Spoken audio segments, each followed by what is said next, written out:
HOPE is a parallelogram। तो students यहाँ पर हमारे इस क्वेश्चन 7 के साथ एक पैरेललोग्राम गिवन है जो कि है HOPE।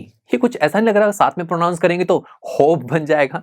ओके, यहाँ आगे कहा गया है find the angle measure x, y and z, state the property you used to find them. Interesting. यहाँ पर हमारे इस क्वेश्चन 7 में इस फिगर में x, y, z इसकी वैल्यू हमें निकालनी है और ये बताना है कि इन तीनों की वैल्यूज को निकालने के लिए आपने किन प्रॉपर्टीज का यूज किया है। ठीक है, अब स्टूडेंट्स सबसे पहले किसी भी चीज को फाइंड करने के लिए हम ये देखते हैं हमारे पास गिवन क्या है।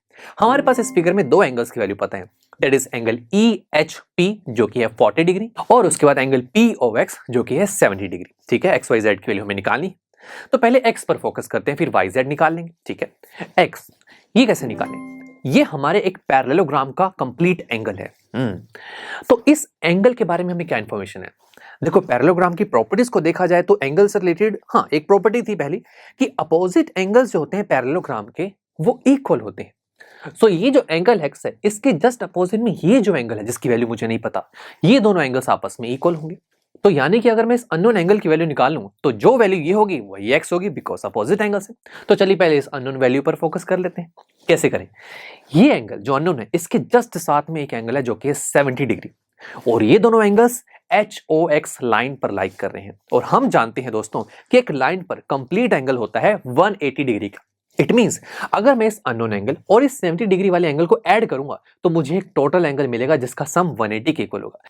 तो क्यों ना इस प्रॉपर्टी का यूज करके अननोन एंगल निकाल लिया जाए। तो शुरू करते हैं। हम लिखेंगे HOX एक लाइन है, इस लाइन पर बनने वाले दो एंगल्स जो कि एंगल HOP और एंगल POX दोनों का सम 180 के इक्वल होगा बिकॉज ये लाइन पर बन रहे हैं। अब दोस्तों लाइन पर बनने वाले दो ऐसे पेयर ऑफ एंगल्स जिसका सम 180 के इक्वल होता है उस एंगल को हम एक स्पेशल नाम देते हैं, दैट इज लीनियर पेयर। ऐसे पेयर को स्पेशल नाम दिया जाता है, तो ये चीज हम ब्रैकेट में जरूर लिखेंगे। तो एंगल HOP की वैल्यू हमें निकालनी है जो अननोन है और एंगल POX इसकी वैल्यू हमें गिवन है, that is 70 degree. So angle HOP की वैल्यू हो जाएगी 180 minus 70 which is equal to 110 degree. तो अब दोस्तों एंगल HOP की वैल्यू अगर 110 है तो बताओ x की वैल्यू क्या होगी? यस, यू राइट, हमने अभी तो देखा कि एंगल x और ये जो एंगल अननोन था जिसकी वैल्यू हमारे पास आ रही है 110 degree, they are opposite angles और पैरेललोग्राम में अपोजिट एंगल्स इक्वल होते हैं। तो इस प्रॉपर्टी का हम यूज करेंगे और हम लिखेंगे कि एंगल E और एंगल HOP आपस में इक्वल होंगे और एंगल E की वैल्यू भी अब क्या हो जाएगी 110 डिग्री जो कि है एंगल x। चलिए दोस्तों x आ गया, y पर फोकस करते हैं। y कैसे निकालें? y निकालने के लिए दोस्तों क्या कैसे निकालें सोचिए जरा। देखा जाए तो y, अब ये कोई कंप्लीट एंगल तो नहीं है हमारे पैरेललोग्राम के कोई दो साइड्स का कि हम देखें कि अपोजिट साइड्स इक्वल होंगी। ये तो कंप्लीट एंगल तो देखिए ये वाला एंगल है, इसका कुछ पार्ट हमें गिवन है तो अपोजिट एंगल वाली प्रॉपर्टी तो नहीं लगा सकते। और सोचो ये एंगल एक ट्राइंगल में भी आ रहा है, दैट इज ट्राइंगल HOP और हम जानते हैं कि एक ट्राइंगल में तीनों एंगल्स का सम 180 के इक्वल होता है। बट ये प्रॉपर्टी लगाने के लिए भी हमें कोई दो एंगल्स तो पते होने चाहिए, तभी तो हम थर्ड एंगल निकालेंगे। चलो y तो हमें निकालना है, y के अलावा z पता हो तो बात बन जाएगी बिकॉज z के अलावा 110 तो हमें पता लग चुके हैं।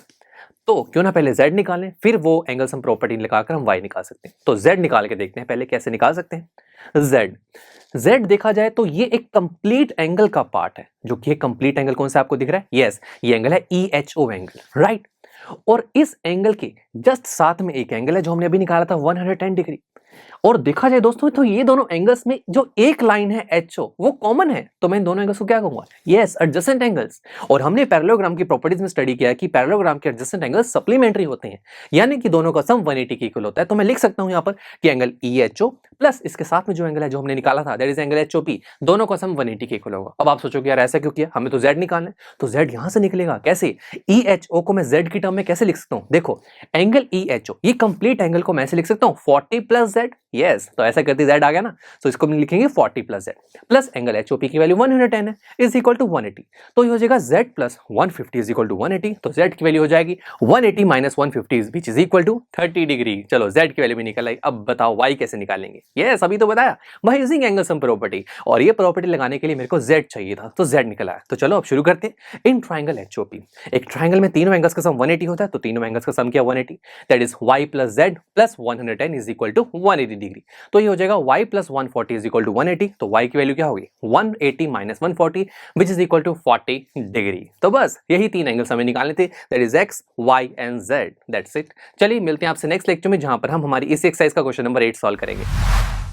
आई एम श्योर स्टूडेंट्स आपको ये लेक्चर काफी पसंद आया होगा और ऐसे ही मजेदार तरीके से अपने हर एक कॉन्सेप्ट क्लियर करने के लिए डाउनलोड कीजिए पीयूस्टैक ऐप को, जहां पर आपके पास और भी बहुत सारे ऑप्शंस होंगे, जैसे कि back exercise solutions, tip videos, sample papers and much more. So what are you waiting for? Download the app now.